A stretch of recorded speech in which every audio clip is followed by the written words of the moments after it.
ಶಿಡ್ಲಘಟ್ಟ ಕಳೆದ 12 ದಿನಗಳ ಹಿಂದೆ ನಗರದ ಇಲಾಹಿ ನಗರದಲ್ಲಿ ನಡೆದಿದ್ದ 3 ಕೆಜಿ ಬಂಗಾರ ಕಳ್ಳತನದ ಪ್ರಕರಣದಲ್ಲಿ ಆರೋಪಿಗಳನ್ನು ಬಂಧಿಸುವಲ್ಲಿ ಶಿಡ್ಲಘಟ್ಟ ಪೊಲೀಸ್ ಠಾಣೆಯ ಸರ್ಕಲ್ ಇನ್ಸ್ಪೆಕ್ಟರ್ ಜಯನ್ ಆನಂದ್ ಕುಮಾರ್ ಹಾಗೂ ಪೊಲೀಸ್ ಇಲಾಖೆ ಯಶಸ್ವಿಯಾಗಿದ್ದಾರೆ. ಡಿಸೆಂಬರ್ 10ರಂದು ಬೆಳಗಿನ ಜಾವ ದೂರುದಾರಳಾದ ಮುಬಾರಕ್ ರವರ ಸಹೋದರ ಮಗ ಸಾಹಿಲ್ ಅವರನ್ನು ಕಾರಿನಲ್ಲಿ ಮನೆಯ ಬಳಿ ಬಿಟ್ಟು ಹೋಗಿರುತ್ತಾನೆ. ಮನೆಗೆ ಗೇಟಿನ ಬೀಗ ತೆಗೆದು ಒಳಕ್ಕೆ ಹೋಗುತ್ತಿರಬೇಕಾದರೆ ಯಾರೋ ಇಬ್ಬರು ವ್ಯಕ್ತಿಗಳು ಮುಖ ಕಾಣದಂತೆ ಬುರ್ಕಾವನ್ನು ಹಾಕಿಕೊಂಡು ಅದರಲ್ಲೊಬ್ಬ ಕೈಯಲ್ಲಿ ಮಚ್ಚನ್ನು ಹಿಡಿದು ಮಹಿಳೆಯನ್ನು ಮನೆಯೊಳಗೆ ಎಳೆದುಕೊಂಡು ಹೋಗಿ ಕೂಗಾಡದಂತೆ ಬಾಯಿಗೆ ಪ್ಲಾಸ್ಟರ್ ಹಾಕಿ ಹಗ್ಗದಿಂದ ಕೈಗಳನ್ನು ಮತ್ತು ಕಾಲುಗಳನ್ನು ಕಟ್ಟಿ ಹಾಕಿ ಮತ್ತೊಬ್ಬ ಕೈಮುಷ್ಟಿಯಿಂದ ಮಹಿಳೆಯ ಮೇಲೆ ಹಲ್ಲೆ ಮಾಡಿರುತ್ತಾನೆ. ಆ ಇಬ್ಬರು ವ್ಯಕ್ತಿಗಳು ಮನೆಯೆಲ್ಲ ಹುಡುಕಾಡಿ ಮನೆಯಲ್ಲಿದ್ದ ಬಂಗಾರದ ಒಡವೆಗಳನ್ನು ಕಳ್ಳತನ ಮಾಡಿಕೊಂಡು ಹೋಗಿರುತ್ತಾರೆ. ಮಹಿಳೆ ನೀಡಿದ ದೂರಿನಲ್ಲಿ ಸುಮಾರು 3 ಕೆಜಿ ಬಂಗಾರ ಕಳ್ಳತನ ಮಾಡಿದ್ದಾರೆ.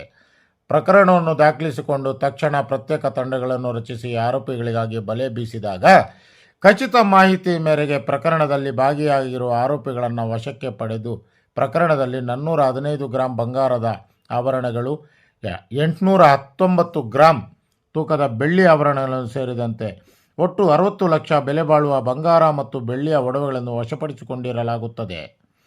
ಕಳ್ಳತನದಲ್ಲಿ ಭಾಗಿಯಾದ ಆರೋಪಿಗಳಾದ ಶಾರೂಕ್ ಪಾಷಾ, ಸಾಹಿಲ್ ಪಾಷಾ ಹಾಗೂ ಹಿನಾಯತ್ ಪಾಷಾರವರನ್ನು ಬಂಧಿಸಿ ನ್ಯಾಯಾಲಯಕ್ಕೆ ಒಪ್ಪಿಸಲಾಗಿದೆ.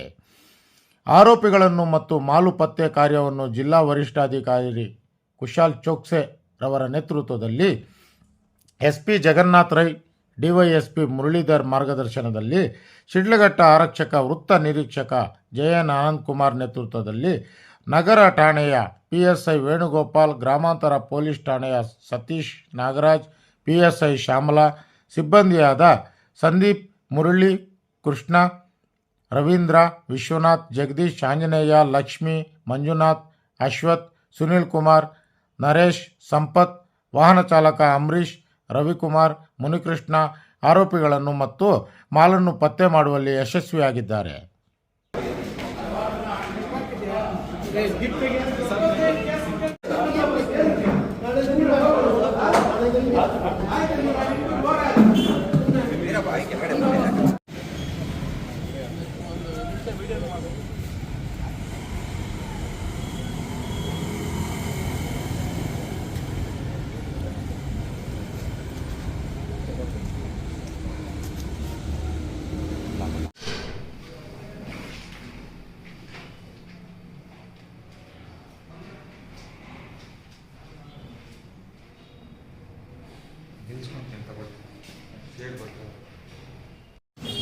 ಅಕ್ಕ ನೀನು ಈ ಕಡೆ ಬಂದ್ಬಿಡಕ್ಕ.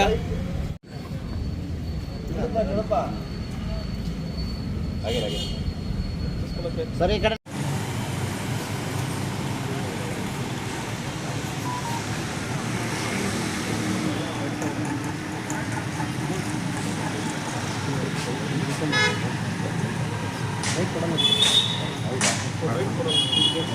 ಮಾಹಿತಿ ಸರ್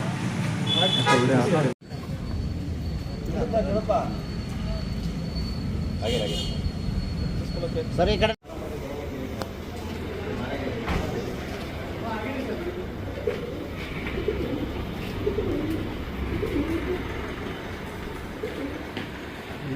ನೋಡ್ತಾ